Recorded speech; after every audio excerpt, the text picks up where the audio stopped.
Salut, c'est Jean-Marc et dans cette nouvelle audio vidéo, on va essayer de répondre à une question. Dois-tu faire du fractionné sur piste pour améliorer tes chronos sur marathon? Alors on va essayer de s'inspirer de ce que font les meilleurs et notamment Eliud Kipchoge.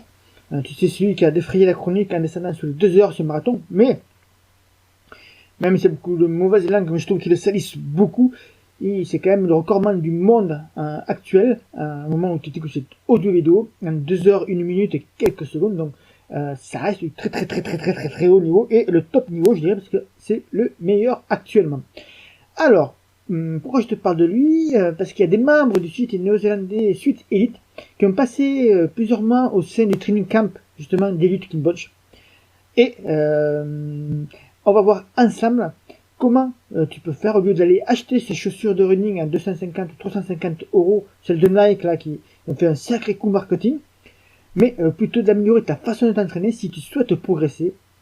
Et si tu as manqué le précédent article qui concernait notamment le renforcement musculaire qu'effectuait Eliud Kipchoge, bah tu me le dis et je t'enverrai le lien pour en discuter, pour que tu le regardes et l'écoutes surtout.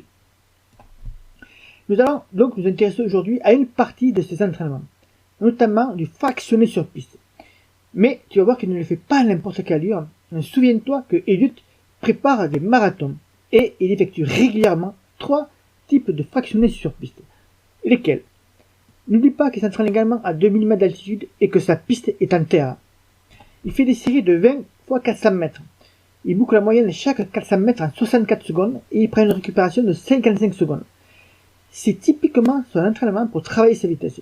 Il finit à une allure proche de 2 minutes 31 au kilo.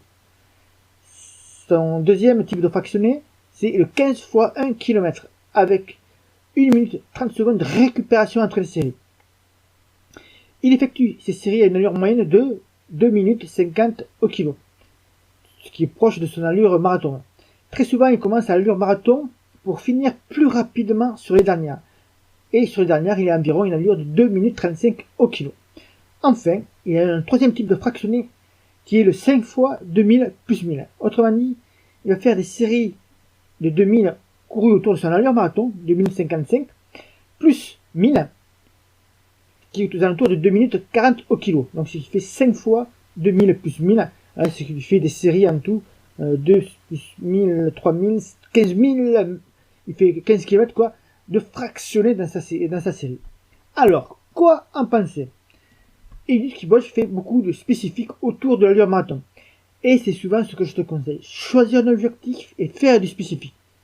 Tu prépares un 10 km, alors fais beaucoup d'allure 10 km. Si tu fais un trail de 20 km, là aussi, fais du spécifique en ciblant ton allure trail 20 km. Avec en plus, en cherchant un terrain de jeu qui s'en rapproche du jour de la compétition. Pour cela, qu'importe le type de séance que tu choisis de faire, sois surtout cohérent avec toi-même et tes objectifs. Et ça passe aussi par être honnête avec toi-même. Ne te surévalue pas. Je vois trop souvent des coureurs qui se préparent sérieusement mais qui n'ont pas actualisé leur VMA par un test récent. Du coup, ils utilisent les allures basées sur un test ancien alors que depuis, leur niveau a évolué. Une VMA évaluée il y a plus de 6 mois est obsolète. Demain, nous continuerons à disséquer les entraînements de ce champion et j'en profite pour répondre à une question de Sandra qui me pose cette question. Bonjour, la lecture ou les audios de tes sujets sont passionnantes et forcément on se retrouve dans l'un de ces cas. Je cherche moi-même de l'aide pour mes entraînements de canicross, mais je me demande bien ce qui diffère des autres programmes d'entraînement, car si on doit choisir un de tes programmes, ce n'est pas individualisé. Peux-tu m'en dire plus? Alors, c'est une très bonne question. Et on va prendre l'exemple sur le marathon, sur notre programme Marathon Réussi. Dans ton espace privé, tu vas y retrouver des plans d'entraînement, des vidéos, des MP3, des replays des séances de groupe. C'est déjà beaucoup plus qu'avec un plan gratuit ou un plan du magazine. Mais ce n'est pas tout. Et c'est maintenant que tout est différent. Tu bénéficies de notre support, quelle que soit la formule que tu choisis. Si tu as un imprévu, comme une surcharge de travail, ou un rendez-vous de dernière minute qui font sauter ta séance prévue, si tu as besoin de modifier ton plan en fonction de ton ressenti ou des contraintes extérieures, comme une forte pluie avec des rafales de vent qui t'interdit d'aller courir à l'extérieur, nous en discutons ensemble et je modifie ton plan en l'adaptant à ton niveau actuel, comme si je te coachais en direct. C'est pas tout. Dans notre programme Marathon Réussi, tu vas aussi découvrir ce que tu dois d'abord regarder si tu veux battre ton record sur marathon. Et ça commence avant même d'attaquer ton plan spécifique. Car même si tu réalises la meilleure préparation que tu n'as jamais faite, mais que tu n'as pas fait attention à ce point, tu ne pourras jamais améliorer tes chronos sur la distance. Comment prévenir également les risques de blessures lors d'une préparation marathon, tout en développant des qualités avec certains entraînements qui vont aussi rendre ta foulée aussi efficace et plus économe. Et tu sais bien qu'une meilleure foulée aide aussi à gagner des minutes sur tes chronos, car tu te fatigues moins en gardant la même allure.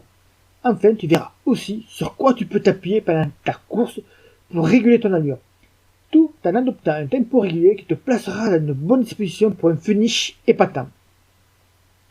Ainsi, tu vas moins te fatiguer et tu seras plus frais physiquement sur la fin de parcours que bon nombre d'autres participants. Par contre, attention quand même. Si ça a l'air trop beau pour être vrai, c'est parce que ça l'est. Et tu vas devoir faire une partie du job que beaucoup de runners refusent, la mise en application. Parce que tu peux tout lire, tout apprendre, tout décortiquer. Si tu n'appliques pas sérieusement, tu auras zéro résultat. Donc si tu veux franchir un palier sur marathon, profite d'aujourd'hui de l'une de nos deux formules. Tu as le lien ci-dessous. Je te mettrai aussi le lien de l'article « Dois-tu faire du fractionné sur piste ?» pour améliorer tes chronos sur marathon. Et bien sûr, si tu as des questions, surtout, n'hésite pas à le faire et j'y répondrai alors avec très grand plaisir. Ciao ciao et bon run!